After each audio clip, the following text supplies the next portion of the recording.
Hello everybody, welcome to Sick of Shit Broadcasting. I'm the host of this program, as you well know, Mr. Sick of Shit. Because just like you, I'm sick of the shit. And there's still plenty to be sick of with reference to both state and federal government around this country and absolutely around the world. You know about it, I don't have to go into it.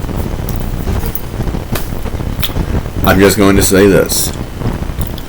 I've let you know we have a way more than a bumpy ride ahead of us for the coming year and beyond, but this coming year is going to be pretty challenging, to say the least. We have got major storms coming. We're talking hurricanes, tornadoes, massive flooding on its way. Way worse earthquakes than we have seen thus far. I mean, you name it, where natural disasters are concerned, they're coming.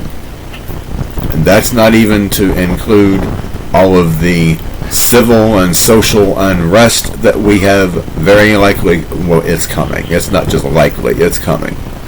And it is unlikely, honestly, to get down to the truth of it. It may start out as being something that resembles a civil war, but it won't be that way or look that way for very long. There is no doubt in my mind, personally, that what we are going to see is an actual revolution. And I think it's going to be pretty severe. I really do. Could be even before November, for all we know. There's just no way to know for sure the timeline. But all I'm going to tell you is, if I were you, if you have not ever seen the film Shenandoah, it's an older film. I think it was made back in maybe the late 60s, early 70s. It's colored, but it's an old film. A very, very good film.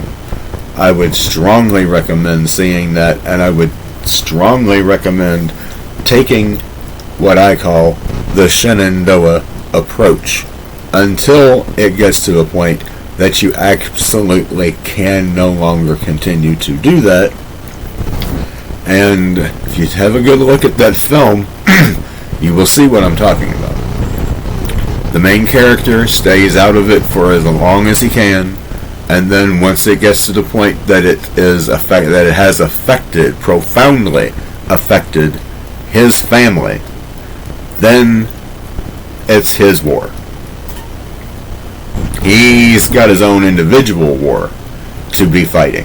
It's not one where he's in there or sending any of his sons to fight for this side or that. It's his war that his family is fighting with an enemy force. An individual family war against them. Don't you even think that will not happen to you, because it very likely will. Stay out of it until that time comes, and when it comes, you do what you have to do. I don't care what you have to do. You do what you have to do to get your family together, keep them together, and keep them safe. If somebody gets one of them, you go after them. I don't care who it is. You go after them, and you do what you have to do to get them back. At that point, once you have them, your battle, your war, has hopefully been fought. Doesn't mean that there won't still be more battles, because there very well might be. There very well could be. Just my advice, in the midst of it all,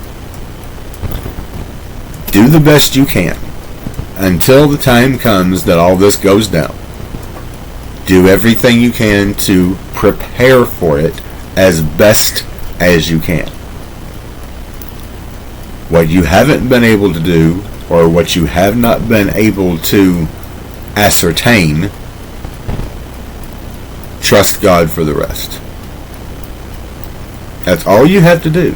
Do the best you can. Trust God for the rest. Does that mean that you are not going to entail some suffering? No. Does that mean that you are not going to endure some hardship of any. No, it doesn't. You probably will have both. But God is always there. He will be there for you. And I'm telling you, whether you want to accept it or not, whether you want to believe it or not, if you do the best you can to put as much away, not only for your family, but for others in need as well, and you share discreetly, I mean, you got to use some discretion and some wisdom about the way that you do this, because you don't need to be giving to the wrong person, and then all of a sudden 10 more people within 10 minutes are on your property saying, you gave them this, now you got to be wise, you got to use wisdom, you've got to be careful, you have to do it. Use your gut, go with your gut. God gives you those feelings for a reason. Go with it. That's the Holy Spirit directing you. If you feel bad about somebody, don't tell them anything. Get them off your property as fast as you can, as kindly as you can. But do what you can to help others. Because the more that you do discreetly, with wisdom, to help those in need, the more you're going to be blessed. I have a neighbor right across the road, heavily pregnant at this point. I'm buying dry goat's milk because I don't know how soon all this is going to go down. I don't know whether that woman might have a problem finding formula to feed her baby. So I'm going to try and do the best I can to make sure that she doesn't have a problem with her baby. They've been very kind to my parents before I moved out here. Her husband would come out here and help them. My dad, anytime he needed help with anything that he couldn't do himself. So, and even if they hadn't, I would still be doing this because that's an innocent life that could be badly affected, and I don't want to see that happen. So, yeah, that's what I'm doing. You got to think about things like this. Look around you. See what's going on around you. You don't have to get too deeply involved in people's life, know a whole lot about them, to just watch and see what's going on, and prepare accordingly. Just saying, folks, do what you're able to do for yourself. Have some extra, if at all possible. Use wisdom and discretion when helping people.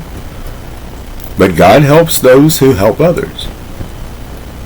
Till next time, Mr. Sick of Shit, signing up.